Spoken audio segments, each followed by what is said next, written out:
And, I think what keeps me awake at night is not just income and wealth distribution, inequality.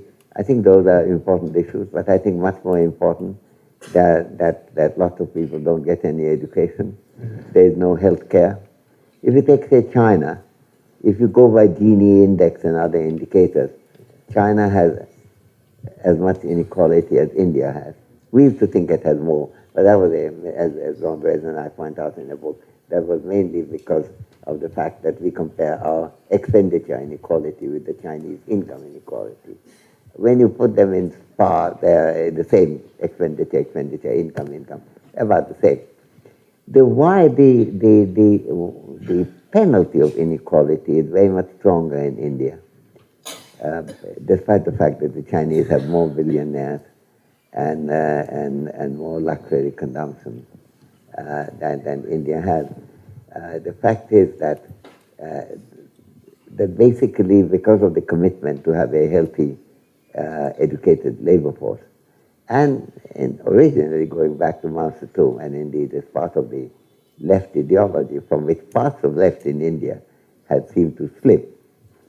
There has been not all of it, Kerala is a good example of that, but there is this complete difference between the proportion of illiterates in India and badly schooled. Higher among girls, including that girl who is working on the cover, in the cover of the book.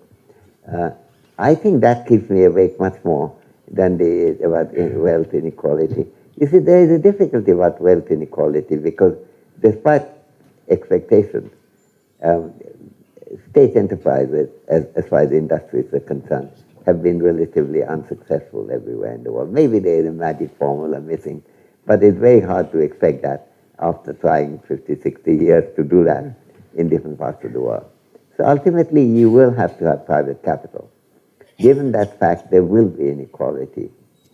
But the question is how to make the force of the inequality less. That means not to give the rich the greater voice as to what could be published, what could be discussed, not drown the newspaper by the revenue of advertising, so that the newspapers have no incentive to write on subjects that don't, don't get the money. It's also very important that the fact. I mean, I don't resent so much that there's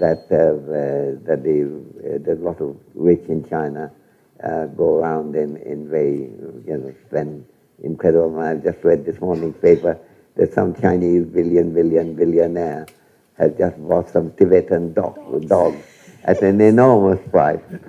Does that upset me? Well, it is a bit upsetting. It doesn't keep me awake at night.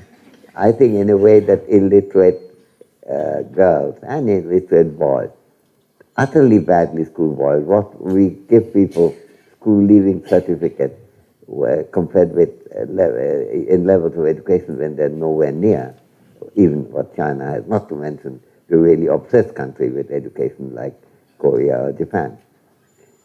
We also have this total chaos in medical services. Now, the Chinese have a lot of problems too, and it could do better. But there are very few people who don't get some kind of medical care. And most Indians find it difficult to believe most people who are like us, middle class, comfortable. We buy doctors when we get their services when we need them.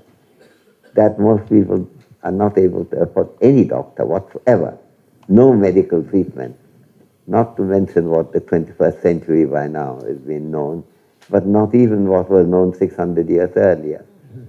I think this is truly atrocious.